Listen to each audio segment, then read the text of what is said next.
if there's a staple of what I was the most proud of the band, I think just the fact that, you know, they were just Mötley Crüe. It was like a gang that we took around the world.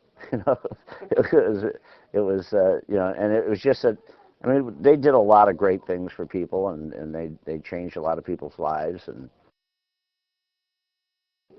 yeah, no, I mean, the imaging and building of Mötley Crüe was a lot Mötley Crüe. It wasn't like I said, okay, guys, I want you to get in these silly suits and do all this, because that wasn't the way it went. The only thing we did was we watched Mötley, cleaned them up, presented them, got their shows together, got their production together, did the right types of marketing, the right types of promotions on them, and built a great band. Very cool. Well, there's a lot of stuff that we would have done differently back then, but I mean, you know, in a short interview, it would take you about 10 years to go through all this. But no, I mean, you never like to see the band disintegrate. You never like to see that stuff, and that was probably the hardest thing, you know, to watch. Yeah. I think it was the first time we played the Forum. I think when we went there, and you know, Mötley we always kept them low. We were playing 3,000 to 5,000 seaters, and then, you know, we were building them, and then we went out with Ozzy, and we did all that kind of stuff. We went out with Iron Maiden. We went out with, you know, we toured forever. No, you know, I don't know. It's like with Mötley, no matter what you did, where you went, whether you checked into a Holiday Inn or you checked into a Four Seasons, we always got thrown out. So we tried to keep it in the, you know, lesser hotels that they couldn't do too much damage or piss too many people off, because, you know, they weren't really like the most favored guests of a hotel. So no matter what you would do, you walk in the lobby and somebody would go, "Mr. McGhee." I go, "Jesus, I'm sorry. I apologize." They go, "Oh, no, telephone." I go, "Oh, okay." So if we didn't get thrown out, that was a big day. What? Probably, geez, I don't know. I'd probably have Tom Cruise. Okay. Yeah. I mean, why not? Yeah. I think that it taught me what not to do with artists, how not to enable artists, to be an enabler with bands.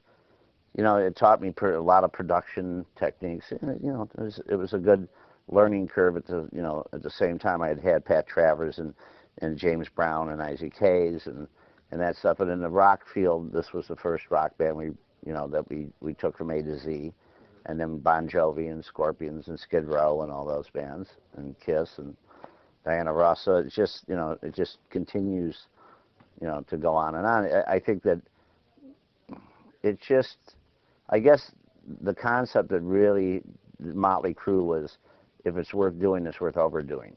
So it was this more of kept me in that whole mode my whole life. Yeah. Well, I'm not sure that anybody can ever go back and say, how do you become, what you were, because you're not what you were. Sure. I think that the emphasis has to be for Mötley Crüe is to address it in the same way as they addressed it back then, and go with that fire and the feel and the determination to go make things happen that over the course of years people lose. So when you lose that edge, and it's tough to get it back. But if they wanted to, and they wanted to get in shape and do the things that they had to do to compete, and in a war out there of bands that are ready to go to conquer, then Mötley has, yeah, they'd have a chance to do it. I think it's important at times to have management on the road and to represent your artists and to keep them in the game, and because it's easy to let them just go off and do what they want to do and not play songs and cut songs and get complacent and all that kind of stuff. And usually if I'm there, that doesn't happen. And if I'm there a lot, or one of my representatives are there, that they can call back and say, you know, they really weren't doing this, and they sucked, and they did this, you know. So, you know, we stay, yeah, and keep them in check. Otherwise, they tend to fall to the other side.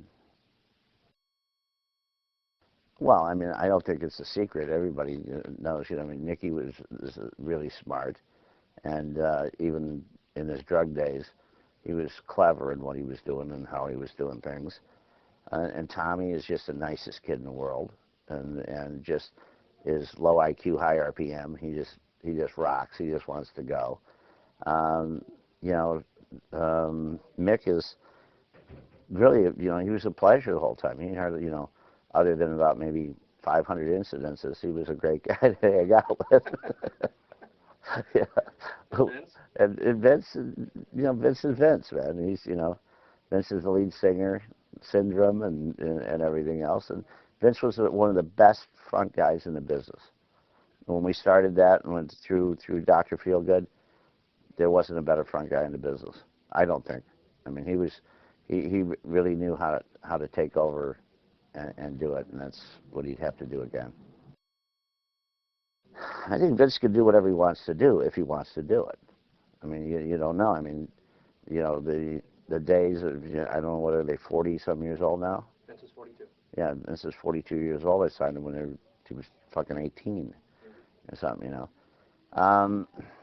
I think that you got to, as you can see on these tours, I mean, you have to be in shape. You've got to be on top of it, and you've got to be able to not perform for yourself, but perform for the audience.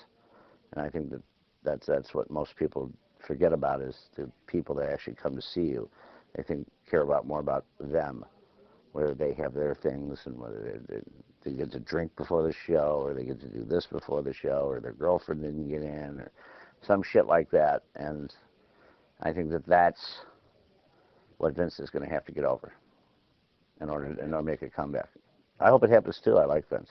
Yeah, so do No, I mean, just that. I mean, Mötley Crüe was a great part of my life, and I hope it transcended to the fans out there. And from what I've seen over the years, it really has. And you know, never count them out, because you know it's Mötley Crüe.